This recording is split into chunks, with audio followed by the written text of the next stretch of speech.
بسم الله الرحمن الرحيم. السلام الله عليكم أيها الأحباء المحترمين. كسر دوادا مقال عصب وأنا قلت لك قالني برنامج كان معناتها هدي أيكو أسيبتو وليس دقالة أما مشاكل دقالة كسو وجهه وحن كل وذاك يا قصة كسابسا أرنتاسي. سيدنا حسن ابن علي بن أبي طالب رضي الله عنهما والنبي صلى الله عليه وسلم أو أها أيا وحسوا وجهدي عليس دقالة أما عليس يعني العقل آنات وآد أدران كدب وحا أوتش عليستي إن أمير كي مؤمنين تا وقت غاس معاوية بن أبي سفيان رضي الله عنه إن أوقعن سيو balse waa uu ka xishooday xasan binu cali inuu arrintaas uu la wadaago ama uu xaaladiisa u bandhigo. xasan binu cali binu abi daalib radiallahu canhu waxa uu iska seexday isaga oo aad u murugaysan kadibna waxa uu ku riyooday awowgii waa nebi maxamed sala allahu calayhi wasalam waxaanu nebigu sala allahu calayhi wasalam uu ku yidhi xasanow haddii ay ku soo wajahdo culays dhaqaale ama culays dhaqaale la'aaneed ducadan ku ducayso oo si sax ah ugu ducayso mararka aad tukanayso. ducaduna waa tan soo socota.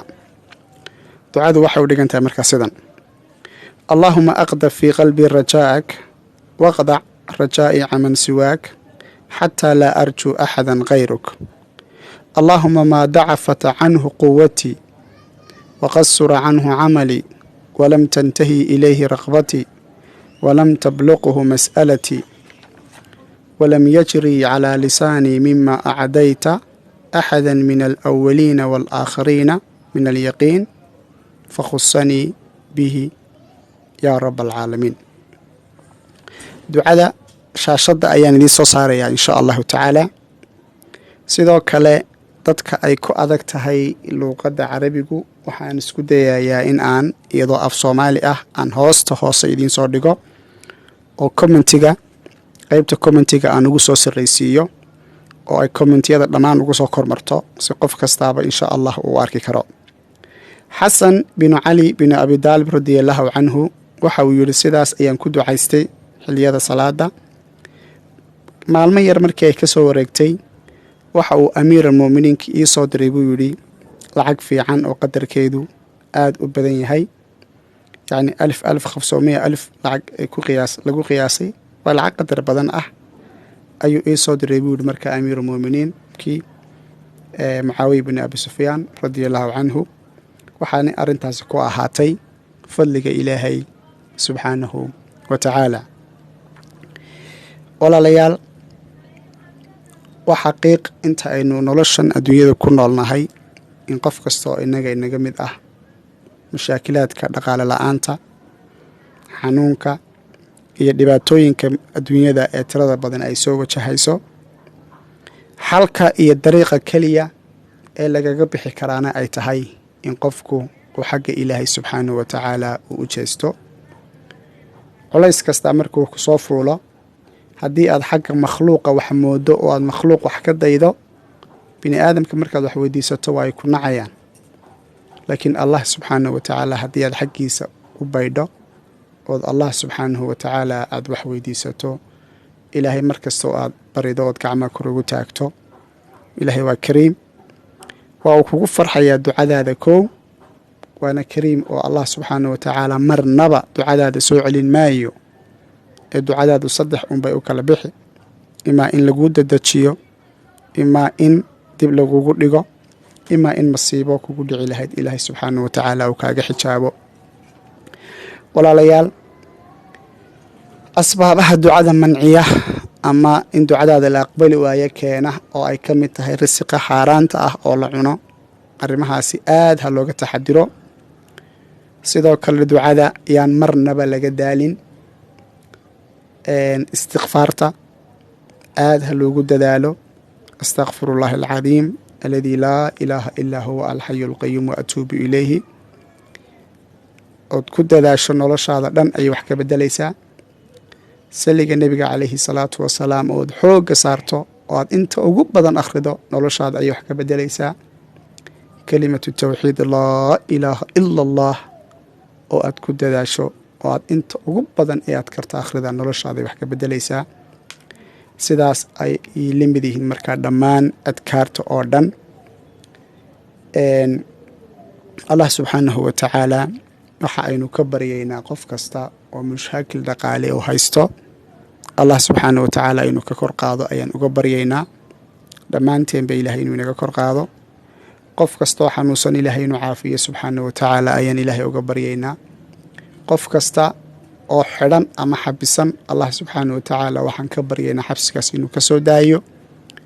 qof kasta oo mushkilad uun ay si uun u haysato, ama guur ama safar ama geedi ama guri ama shiddo kale ay haysato, allah subxaanahu wa tacaala waxaan ka baryaynaa inuu waafajiyo qofkaasi dariiqii uu uga bixi lahaa.